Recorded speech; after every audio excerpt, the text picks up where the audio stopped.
Welcome to Ministries the Podcast, where I talk to successful ministry leaders about how they're using podcasting to amplify their mission and grow their ministry so you can too. I'm Tim Hall, your host and owner of Sonomorphic, a podcast production company that specializes in podcasting for ministries. My guest today is Jon Houghton. He's the CEO at the Holy Post Media Company, home of the popular podcast, The Holy Post. Jon and I are going to talk about his big career change after 2 decades on staff with Young Life to CEO at the Holy Post Media Company, his biggest learnings after 2 years as CEO, and their best strategies for growing their audience and staying in the top of the charts. So let's get right to it. Here's my conversation with Jon Houghton. Well, Jon, thank you so much for joining me on the podcast today. Excited to be here, Tim. Yeah, so the first time that I heard about the Holy Post, I believe I was probably scrolling the charts on Apple Podcasts, going into the religion and spirituality chart and checking out what shows were in the top as I was beginning to start this podcast and figuring out who should I have on as guests. And it came across the Holy Post. I was like, oh, I should check this out. Then it came up again when I recently had on Jordan Raynor and he brought up your name as somebody that I should have on the podcast. He shared a brief bit about your story and your transition from Young Life to the Holy Post. And so that piqued my interest and I was like, oh, I should totally have you on the show. So Jordan introduced us and here we are today. So I'm glad to be able to chat with you about your journey in podcasting and how that's going. And so to start off, I would love to go back and talk about some of that background because your background is not in production, but rather in relational leadership. You were on staff at Young Life as a regional director for Chicagoland for 2 decades. And then just about 2 years ago, you left to join the Holy Post Media Company as CEO. So I'd love to tell me the story that led up to you leaving Young Life and joining the Holy Post Media team. I still find it hilarious that I'm on a podcast as a media executive, I guess you would say. It still feels very new to me. I don't know how long I get to hide behind that, but it's been almost 2 years that I've been with Holy Post Media. And when I look at it now, I just sort of pinch myself that all the boxes this checks of the things I was interested in doing. I had 20 years with Young Life and more than that if you consider my time as a volunteer and as a student myself, and just loved the mission of Young Life. And so 100% positive feelings towards that ministry, had plenty of great opportunities, great people. And I think that part of it, I could tell the story in a lot of different ways, but part of it was watching people leave the back door of the church faster than we could get kids to the front door of the church. Just, reading stories, experiencing people in my own life that maybe had been raised in the church and had become disillusioned with their faith and say, we got to do something about that. So that is kind of happening at the same time as I just have some growing restlessness. So somebody said to me, sounds like you want to find out if you can hit a curveball and not just a faster fastball, which I thought was a great description There were plenty of challenges in front of me with Young Life. I certainly hadn't conquered that, but they were all faster fastballs coming my way, and I always had this entrepreneurial itch, and as cheesy as it sounds, though, all I ever wanted was for people to more faithfully follow Jesus. And so to think I get to lead this startup, get this entrepreneurial piece done, and this missional element of what we're setting out to do, just again, kind of feels too good to be true that I had that opportunity. And so I've been friends with Skye Jethani for a number of years, and Skye is one of the founders and co-hosts of the Holy Post podcast, and he had said to me, what if you came and ran this? Obviously, this is the short version of that story. I said no initially, came back probably a year later, close to it, and said, I haven't been able to put that one to rest, and he said, the timing's actually really good. What if you came and did this now? That's kind of the story of it. I give Skye and Phil Vischer, who's the other co-founder, that's the creator of Veggie Tales, I give them a lot of credit that they said, we want someone that's been a ministry leader and we trust that you can learn the media industry, but we want someone that knows kind of how to thread the needles that we're trying to thread. I describe it sometimes as saying someone that sat across the coffee table from people that thought Young Life was too conservative and those that thought Young Life was too liberal, those that thought we were too focused on racial justice and those that we thought we were not focused enough on racial justice. And then they said, you can learn the media industry. Again, I give them credit because they could have gone and said, we need somebody that can grow a media company, and I hope they get that what we're about, but we just need someone to grow a media company. And they really kind of went the other direction and said, we want to make sure we know someone that knows the heart of what we're trying to do and then can try to lead us through threading these needles. Yeah. So that's, quite a big change. And so I'd love to know too, As you're processing through that, because I'm sure it took years, right? Because you had the initial offer and then you Uh-huh. said no, and Uh-huh. then you're thinking Uh-huh. about it. So what were some of those fears that kept coming up as you were thinking about maybe making this transition? Yeah, well, I think that imposter syndrome was like, something I had read about for years, but man, I fully experienced it and probably had in some small ways in the past, but did in way more real ways here. And I'm grateful for people that would encourage me, oh, you'll get it, but I really didn't know, and I still don't know. I still don't know for sure, but I am learning all the time. But one of the ways I would describe both going into it and what the first almost 2 years has been is like, I have enough confidence to know that there's some things I'm good at. I haven't gotten to this point in my life and, think I don't have any kind of valuable, marketable skills. The question has been like, are the things that I'm good at, do they match up with the needs of what we're trying to do at Holy Post? And so kind of enough days of driving home wondering, did I do anything valuable today? Was I any good at what I'm trying to do? I mean, it wore on me for sure. And there were times where I thought, I used to be good at something. I used to be good at something. Why did I choose this? And then I have to remind myself kind of in the same breath, like, this is exactly what I wanted. I wanted the challenge. That was like feature, not a bug. And yet it wore on me. So I think the biggest fear was like, really was like, can I be good at this? Can I do this? I'm grateful that somebody else has thinks that I can, but it was not a certainty at all in my mind. I think that was probably the biggest fear going in and the biggest fear for the first couple of years of it. And I'm really just starting to turn the corner where I think like, I think I'm getting it. And I think that my skills do add value to what we're doing. Yeah. So what are some of those skills that you brought from your time at Young Life to the Holy Post that you found to be super valuable that you maybe didn't anticipate being so? Yeah. I like that you use the word super valuable. I'm not yet sure they're super valuable, but I at least think they have some value. I think in my insecurity in the first number of months, I would sort of try to match the room rather than bring my uniqueness to the room. So what I mean by that is Phil and Sky in particular are just great critical thinkers. They're great at poking holes in things. They're great at looking at things from multiple angles. They wanted me in part for my eagerness. They wanted me in part for my earnestness. They wanted me in part to make sure that we don't lose the heart of what we're doing.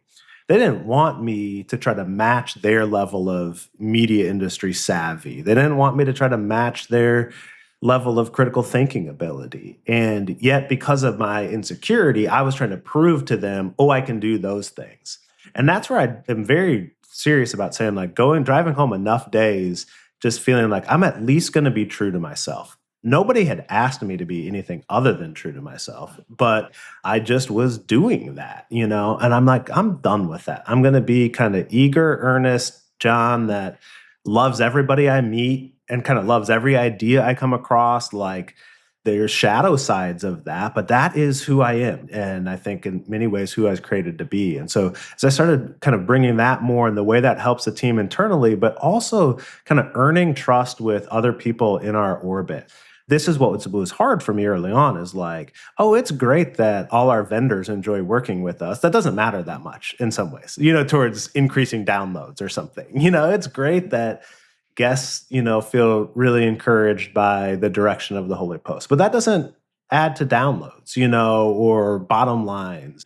But I would say, and I could tease out some of these things, but over the last 18 months, like in the last few months of that, I would say like you can start to see some of the fruit from that, things that kind of come our way because I have developed and maintained some relationships with people in ways that are actually adding to the project we're working on, not just adding to good feelings of people around us. So I guess in short to say that kind of trust building, trust earning skill set is proving to be valuable. I hope super valuable, but it's at least a little bit valuable. So That's great. That's great. Another thing I would love to chat through, when you made this transition, you wrote a piece on your website. And one of the things that you mentioned, I would love to hear your thoughts and unpack a little bit. yeah. You put, I believe the Holy Post and the people they platform will be some of the most important people to shape the future of the American church. And I want to be a part of that. I'd love to know what was going through your mind and what made you put that down. Yeah. Well, I have a super, super high degree of respect for Sky Jitani and Phil Vischer, Caitlin Chess, Esau McCauley, now a part of our team. I mean, those four folks, I think, are kind of faithfully navigating how I like to talk about sort of the bridge between orthodoxy and orthopraxy. But like, how does our right thinking hit the ground today in 2024 and the situations that come forward? And I love the Bible Project. I'm kind of obsessed with the great work that the Bible Project does. I would say the Bible Project starts with the Bible and how to read Scripture faithfully, how to interact with Scripture faithfully, and sort of trust that that will then impact the way people engage with the world.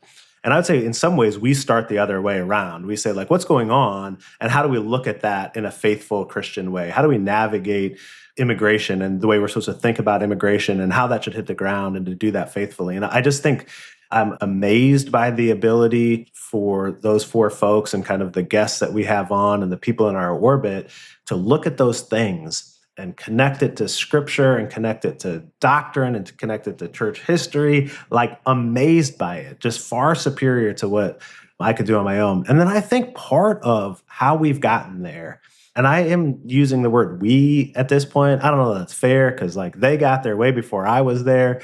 We may talk about this later on, but I actually think the funding model and revenue model of Holy Post is significant in this, is sort of having the editorial freedom by not looking over your shoulder at not offending major donors. So I came from a large institution previously. I believe in institutions.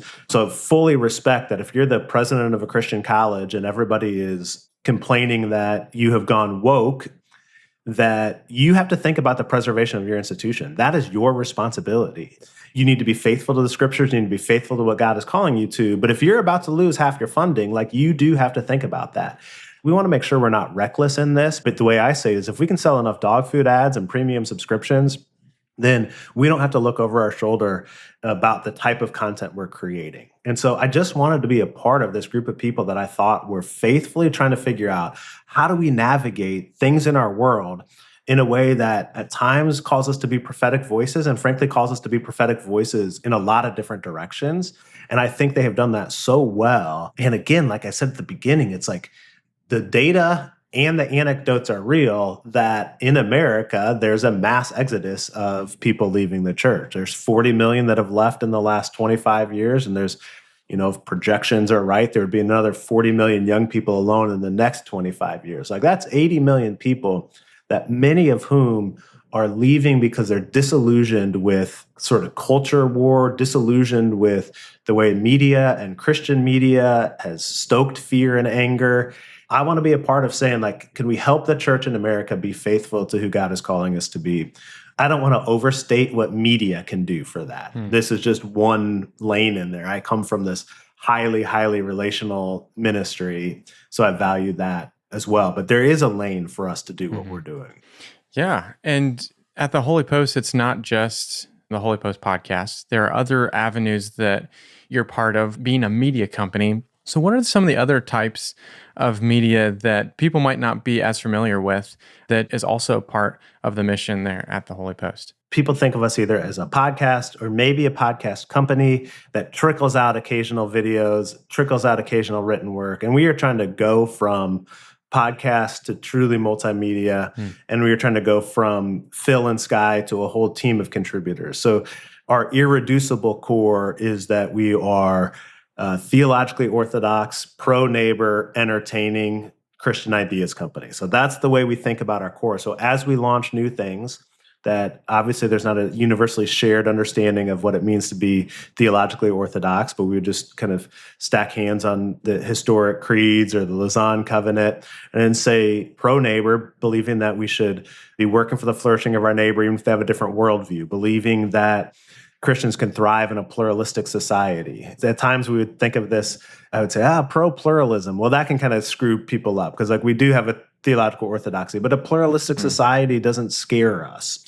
Kind of say anti-Christian nationalism, but it's like, I don't really want to be anti. So we kind of came up with this pro-neighbor idea. So theologically orthodox, pro-neighbor, and entertaining, which is Walter Kim from the National Association of Evangelicals says, we love the Holy Post because you have access to the everyday Christian in ways that most people don't. And we think that's because of this kind of entertaining pillar, that we create content that people want to engage with, not just what they want to engage with. We borrowed that line from somebody else, but I think it's really good. I subscribe to a lot of podcasts that I wish I was the type of person that clicked on it, but I don't. or I buy books that sit by my bedside that I don't actually ever read.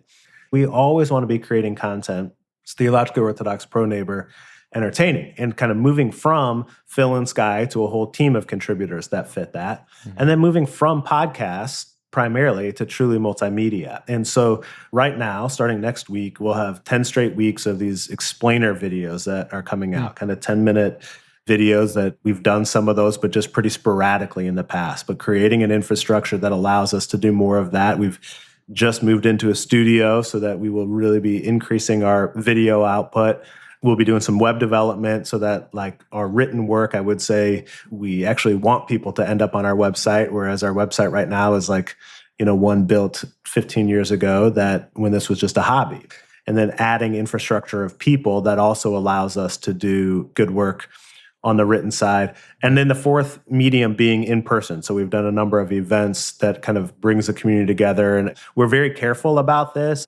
A podcast community cannot replace an embodied community of people in their local community. So we want to do these events in a way that actually is a bridge towards people being in embodied communities where they are. So I want to be careful in saying that one, but the events are the fourth medium. And so Sky spent a lot of years at Christianity Today. We love Christianity Today. We want Christianity Today to thrive. These are good friends of ours.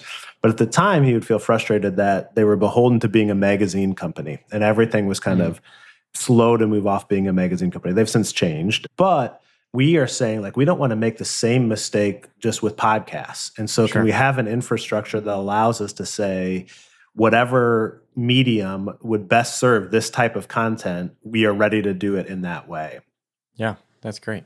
As you're looking at these different avenues, and you mentioned revenue, how have you been navigating that and figuring out, okay, what's worth investing in and how much is that worth investing in? And how much can we test and play before we need to make a decision on what the right mediums are? I'd love to know your thoughts on that. Yeah.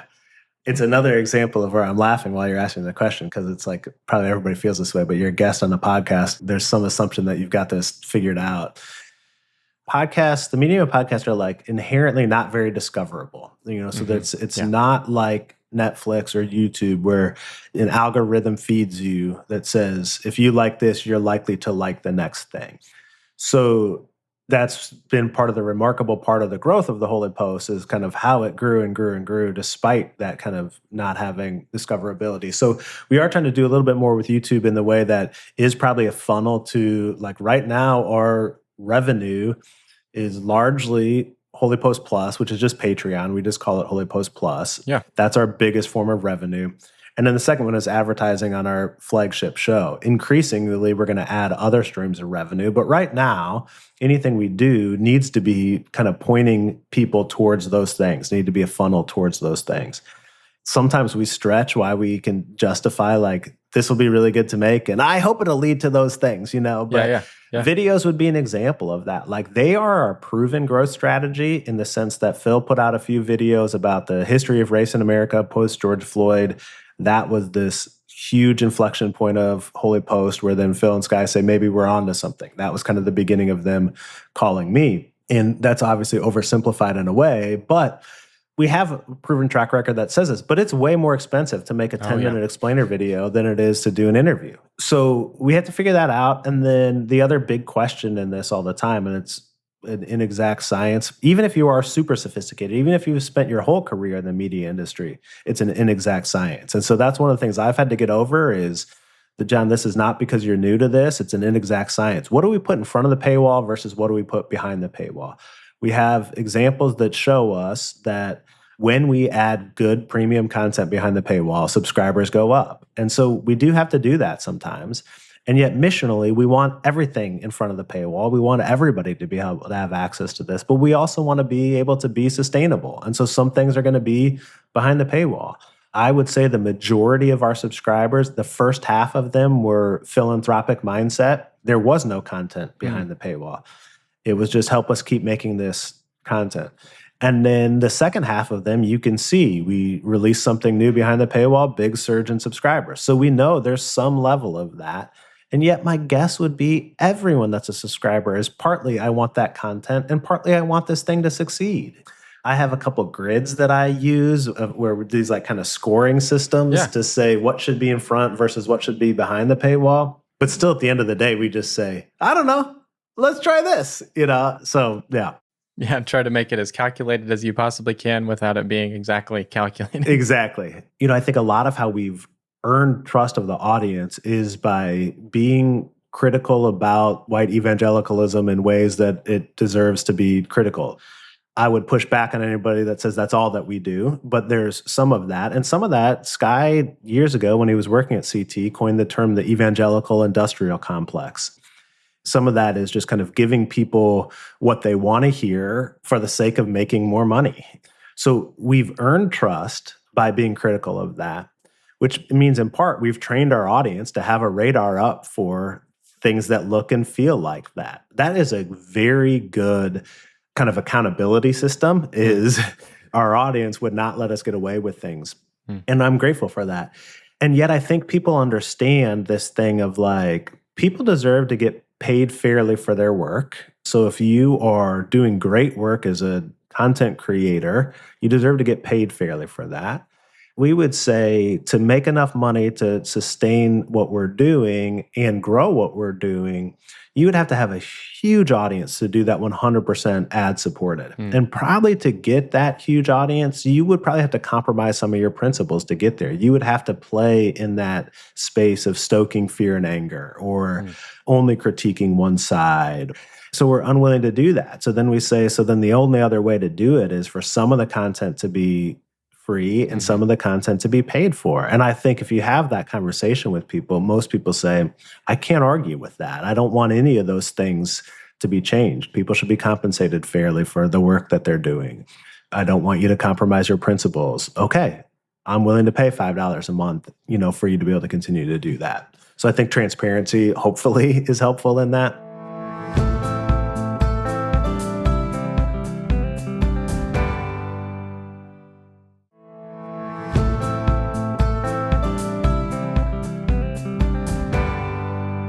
Yeah, so let's get into that a little bit more with some of the technical and production side of things, specifically revenue, since we're already there. You had mentioned that the two main revenue streams are the Holy Post Plus community on Patreon and then advertising, which is a little shocking to me that it's in that order. And you had mentioned that a lot of it, at the beginning at least, was people just wanting to support the ministry. Because I've talked to other folks that have had the kind of supporter model not work well, or like when I talked to the Bible Project, they were saying, we didn't want this to be an ad type thing. We wanted it to be supported by people that wanted to support this mission. And so it's a totally different mindset, and it works great for them. So I'd love to hear how you feel like those have come to be, and then what are some of the other revenue models that you might be looking at down the road? One thing is Phil, through VeggieTales and other things, has a long experience with kind of for-profit structure to doing ministry. And Sky, through Christianity Today, through his own writing with God Daily is his daily devotional, and then speaking, and has experience with the nonprofit side. And so they both have seen kind of the pros and the cons of each. And that didn't make it an easy decision. That made it to say kind of eyes wide open in these challenges. We had wise people in our life that share some of this belief that a lot of ministries and nonprofits spend so much time and effort raising money to do the work that they don't actually get around to doing the work. If you can make it in the marketplace, then make it in the marketplace. Basically, what that means is like if the product is good enough and the market is big enough that you can make it there, then make it there, and you can spend your effort doing that. Now, again, that's not foolproof. We could spend all our time trying to do ad sales. That's not a whole lot different than trying to fundraise. So this is not a foolproof thing. And then, as I mentioned earlier, that kind of editorial freedom that we think has a better chance of coming in this direction. And so we said we want to structure ourselves in a way that makes it most likely to do what we think God is calling us to do. Like in every moment, in every situation. Again, that is not foolproof, far from it. But we look with sort of compassion, and again, having lived it some myself, at the reality of always wondering, if we do this thing, say this thing, then do we lose major donor X? And that puts at risk the preservation of what we're setting out to do. So we thought this is a better way to do what we're trying to do. Because I think the way that we can serve the church, one of the ways I would describe the role of Holy Post and the greater body of Christ is to take on challenging topics in a way that we set out to be faithful in taking them on, that there's no incentive structure for a local pastor to take on. The incentive structure for a local pastor or ministry is to tell the people in the pews what they already want to hear. And there's a lot of courageous pastors. Again, this is from a place of compassion that I say that. We have a higher risk appetite. We have a higher risk appetite in part because we have a revenue structure that we think can support that. Okay, so then advertising versus subscription, that was a big part of the task for me in year one, is to say, what is the right revenue split for us just between those two? I'll talk about other streams of revenue in a second, but essentially discovered like Holy Post is a very large podcast. It's like 75,000 to 100,000 downloads in the first 30 days. So that's better than a lot are doing. Yeah. So then we went from a not very full ad inventory to a pretty full ad inventory. And then you look at the numbers and you say, like, if that's what a full ad inventory is at a pretty big download number, I don't know that that can cut it. So that's one thing. Two, we learn a lot from the Dispatch, which is more written content around politics. But Stephen Hayes is one of their founders, and he said, we're not very sophisticated in how we make decisions. So first of all, I'm like, oh, this sounds good to me. This can help justify my lack of sophistication. But he said, we've just found that when people are not kind of stoking fear and anger, and there's good journalism, people are willing to pay about $10 a month for it. And we've found that to be true. I wish I had that exact quote, because there was just a casualness to the way he said it that we kind of feel the same way. Now, it's really important that you're doing really good work. And I mean, that's the secret sauce of this, is like Phil, Sky, Caitlin, Esau are brilliant, interesting people. So you have to be really, really good at it. They're really, really good at it. But that's why we've done that revenue model. And then we hope to add like products, which would be by way of like, we'll do some publishing probably, including publishing of our back catalog. We will do some courses potentially, eventually, certainly the low-hanging fruit of merch, and then events as a stream of revenue also. So then that will go from kind of 2 to 4 streams of revenue. Nice. I'm just curious about the merch side of things. Like, how effective is that in supporting, like, what's the margin on that? I'm just curious. Yeah, for us, very little, but we've put very little effort partly because none of us are that interested in it. It's like sort of everybody tells us, do this, do more of this. And we will. There's enough of these kind of third-party people that do it all for you. They'll do the design and put up the merch store, and then your margin is super, super small, as much as sort of a marketing thing as it is a revenue stream.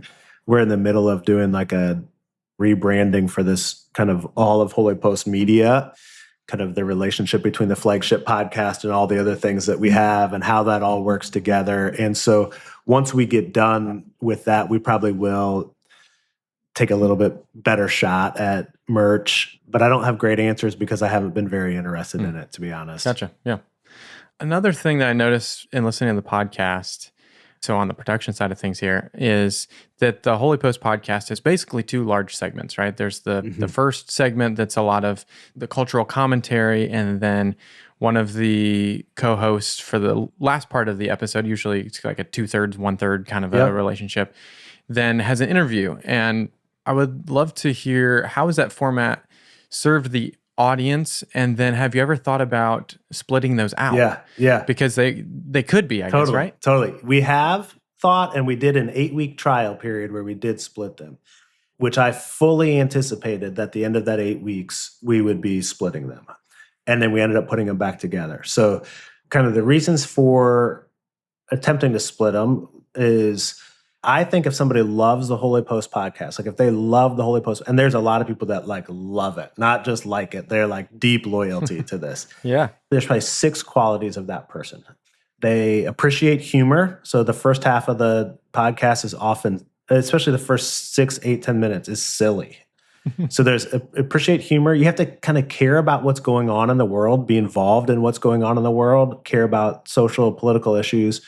You have to have some theological savviness. So we try to make it accessible, but we also don't kind of dumb it down really far. You don't want to stop and define every word, and I could talk more about that, but still you need some theological savviness. You have to care on some level about Christian evangelical subculture. So like my family of origin is kind of out at that. They kind of are like, not really in that subculture and theologically savvy. I don't know. Some of that stuff makes me feel stupid because I just don't know a lot of the words that are being said. So interested in what's going on in the world, appreciate humor, theological savviness, care about Christian subculture. You have to have the appetite for a 90-minute podcast, and you have to be at least relatively smart. There's a headiness to the podcast. Again, we try to be accessible, but there's a headiness to it. And so my thinking is like, gosh, we split this thing up, and you don't have to have all 6 of those anymore.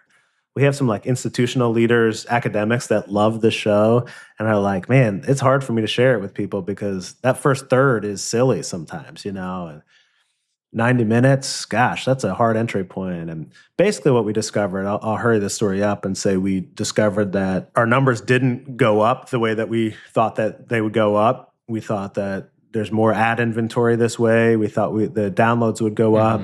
Yeah. We thought maybe there'd be more sharing because there's people that are like one half of it better than the other half. Sure. And it basically didn't. So it increased our workload. You know this better than the average listener, Tim. It's like putting an episode together. Like there's just a lot of pieces to put it together. And that's twice a week that it has to be all tied up and put out. And then secondly, on the creative side, I think perhaps more importantly, and this is what some of Phil's creative genius is like, it just lost the essence of what it is. Like the essence is that you laugh and listen to like brilliant scholar at the same time in the same episode. Like it sort of ceased to feel like this is really the Holy Post.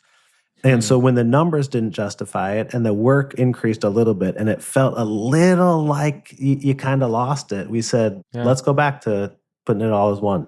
That totally makes sense. Doing that for so long because the show's been around 2012, I think. Is that right? Yeah, before podcasts were ubiquitous. Yes. Yeah. And you're, nearly 700 episodes in now. I mean, that kind of has become what people, not kind of, it is what people expect. And so, when you do split it up, I can totally see people being like, this doesn't feel right. Yes. This doesn't feel like the Holy Post. So I can totally see that. But that's interesting because, I would think to some extent, people would potentially listen to one part or, listen for one part or the other. But if that is the what the fans are and the audience is into, then that's what you keep doing. We had a friend that clued us into how we could see consumption data on Apple Podcasts, and on a 90-minute show. I don't remember the exact numbers, but it was like shocking to him who is in the industry and us that like our consumption data is wildly high. It's like 90% of episodes for a 90-minute podcast. This is what I mean. Like our audience is just crazy, crazy loyal.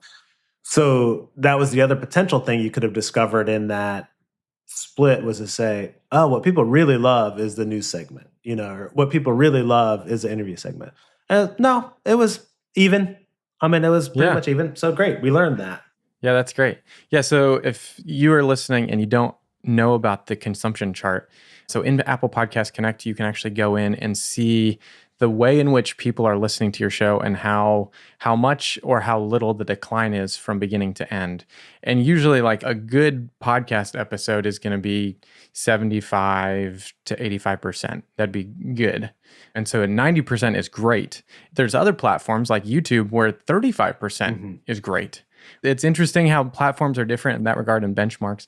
And Spotify also gives you that to some extent as well now. And so that's super helpful in making decisions like this or seeing how like your ad breaks impact, how many people are dropping off after the ad break kind of a thing. Because that can be a big hurting point potentially if people are not necessarily bought into what's coming next. So that can be some interesting data to look at. So it's great to know that you looked into that and it's so high. Yeah. 90% is on a 90-minute episode is huge. I hope I'm right about that, Tim. I think I am, but I think I am because it was like when I said it to this guy, he's like shocked. Yeah. No way. And again, I think it says something about kind of the trust that our team has earned and then the audience and their loyalty. So yeah, that sounds right. Based also on the fact where you're usually in the charts, the top 50, if not the top 25 of the religion and spirituality chart. And a lot of that is due to velocity of subscribers, how many people are subscribing, how quickly.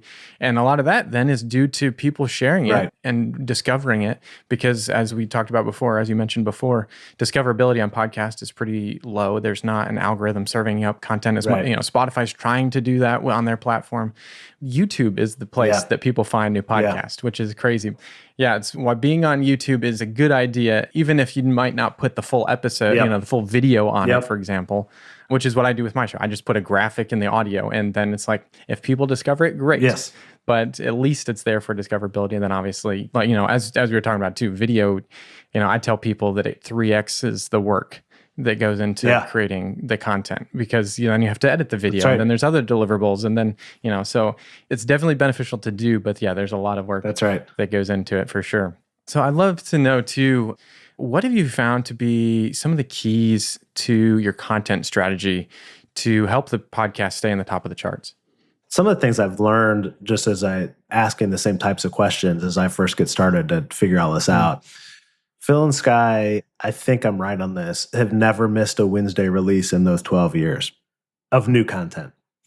That is an unbelievable amount of work, and it's an unbelievable amount of being able to generate good, creative, new thoughts. I mean, so that is by far the number one piece to the content strategy. It's just the consistency of it. I can say this because it's not me. These are just really, really smart, interesting people that are willing to say something. They're willing to say something. We say timely, but not hot takes. Hopefully not hot takes for the sake of hot takes, but having a risk appetite that says, we are going to say something and say something concisely about this thing that other people are afraid to touch. And we're going to laugh our way through it. And we're going to hopefully do this with curiosity, and hopefully do this with sensitivity, especially to marginalized communities. And but I would be a terrible podcaster. Like, it's very kind of you to have me on here, but I'd be a terrible podcaster because I would want to kind of soften everything I'm saying, because I would care what people think about me at the end of it. And there's a willingness to say things that I think has been really good. And I do mean it. And I know the team well, so I do trust them completely on this. Like, we want to do that faithfully. Like, we want to do that in a way that says we're willing to say it. But it was Rachel Held Evans that said years ago, she said, sometimes I hide behind being a prophet when really I'm being an ass. I do want us to be careful when we're being a prophetic voice that we're not that, but saying something is a part of the content strategy. Never missing is a part of the content strategy. I mean, those are the things that have made it really good. We launched Curiously Caitlin, which is Caitlin Chess's podcast that's about making theology make sense. And we did a lot of work on what was kind of the format of the show and what's the hook and what's going to be unique about this. And it was Phil that said, like, Caitlin, what could you talk about every week for the next 10 years? Because if you can't, you're not going to want to do this. And Caitlin is a political theologian. She's written books on the intersection of theology and politics. I was 100% certain going into the launching of Caitlin's show that Caitlin was going to be doing a political theology podcast. And when Phil asked that question, she said, I could talk about theology and the questions that kids ask about theology all day for years. And guess what? Her show's great. Her show's great because she can talk about that for 10 years. And she hasn't yet. we're months into that one. I think that was really kind of a brilliant question from, even if it's simple, it was less about what do people want to hear and what does the market say? That wasn't it at all. It's like, what could you talk about with interest for years? There you go. It's a great way to come at podcasting and get your start in it and know that it's going to be successful, if nothing else, because you're going to keep showing up and doing it, like the consistency part of it. Because podcasting does take time to see growth. Totally. If you're not passionate about it and you're not going to put in the work to keep it going, it's going to be a burden and not be an enjoyable process for sure. Totally. We're lucky that David French comes on once a month with Sky. We've never paid David $1. So once a month he's on. He's a New York Times columnist. For years, Holy Post didn't have money. It was a hobby project. It was, so it's probably no expectation of that. And then, now we have some revenue. And so I had said something to David recently about like, why do you do that? And he said, well, first of all, like, these are my people. Like, church people are my people, and like disillusioned Christians, like, I recognize that, I feel that. He's like, and I would talk with Sky once a month, whether it's being recorded or not. Yeah, that's great.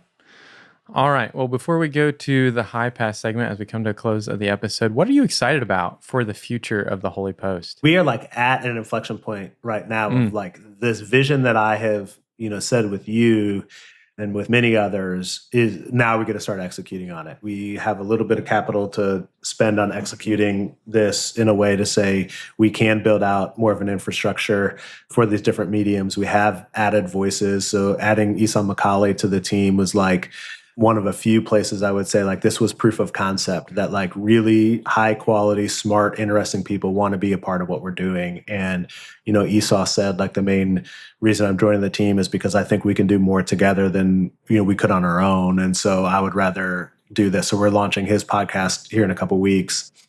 That is an example of proof of concept. These 10 videos that we have coming out is like, can we be a multimedia company? And then these events have just been, so life-giving to give for me, who's gone from like a highly relational ministry to one that's like pretty inherently not relational, to see people in a room and have them come up and talk to you about their experience with Holy Post is like, we get to start executing on this thing that has been kind of a dream that we've been executing on some level. But this next part of it of like from Phil and Sky to a whole team, from podcast to truly multimedia. So that's not a super precise answer to your question, but essentially is to actually do the things that we've been setting out to do, and to have the capacity to do that is super exciting. So that's great. All right, so let's get into the high pass segment where we ignore the lows and I ask you about some of your favorite things. So first of which is, what's your favorite restaurant in Chicagoland? There are more highly regarded restaurants. My wife and I are like fake foodies, so we've been to some of the highly regarded, but we go to Citrine in Oak Park where we live about once a week, and it's like our date night spot, and it is good food, and they treat us like we're regulars, and that's just awesome. Nice, it feels fancy, but it's not expensive fancy, so man, it hits a lot of boxes. Nice. I also read in your bio that you listen to way too many NBA podcasts. So I'm interested. Which ones are your favorites? Bill Simmons by far. I'm obsessed with Bill Simmons. I'm convinced we would be friends if we could ever get to know each other. And then the Low Post, Zach Lowe's podcast. And he used to work with Bill Simmons at Grantland, but he stayed at ESPN. And my kids get confused when they get in the car because they think the Low Post has got to be one of the Holy Post podcasts. It's not, but maybe someday we'll have a basketball podcast. That's great. All right. On a bit more serious note, what's one of your favorite stories from a listener about how the Holy Post has impacted their life? We set out to doing these events a little bit like, basically I said to Phil and Sky, like, we can't pretend like we're better than other podcasts. Other podcasts are doing live recordings. I don't need to come up with a whole bunch of data to say, here's why this is a good idea. Like, frankly, if the Bill Simmons podcast is doing live events, if Joe Rogan's doing live events, like, let's not pretend like I have to justify this somehow. Other people have decided this is a good idea. And if you look on a chart of mission and kind of effective business strategy, I'm like, the ones that are like highly missional and have a chance to be effective business strategy, we got to take a shot at those. So we do these events and they've been so fun. I mean, they've just been so rewarding. And the first one was in Portland.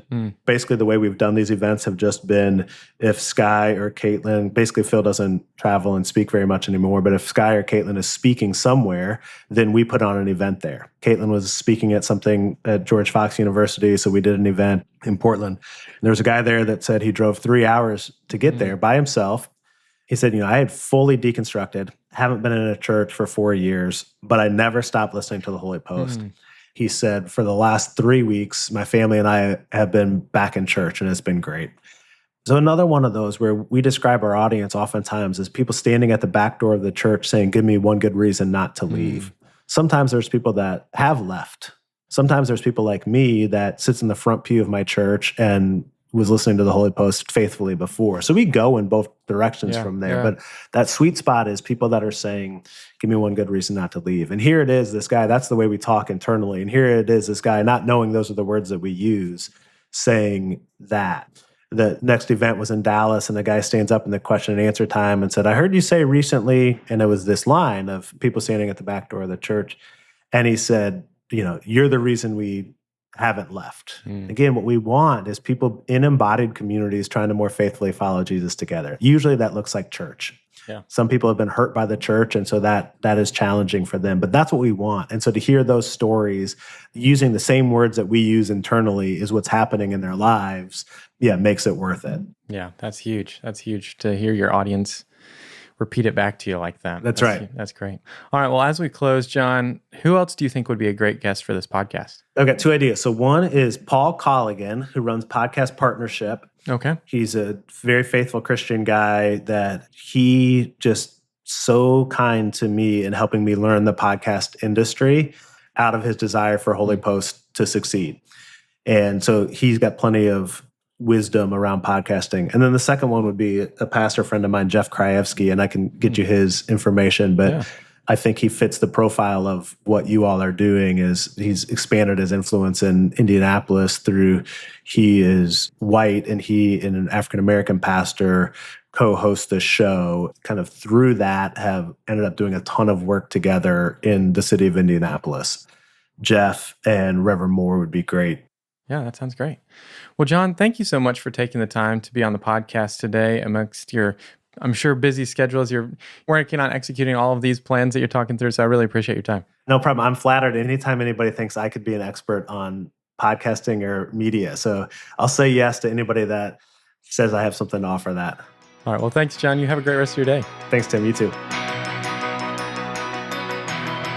I really enjoyed my conversation with Jon and getting to hear his perspective as the CEO at the Holy Post Media Company on everything from the show format to the revenue streams to additional multimedia work that they have planned to expand their impact on the different mediums outside of podcasting. You can listen to the Holy Post and other Holy Post podcasts with the link in the show notes.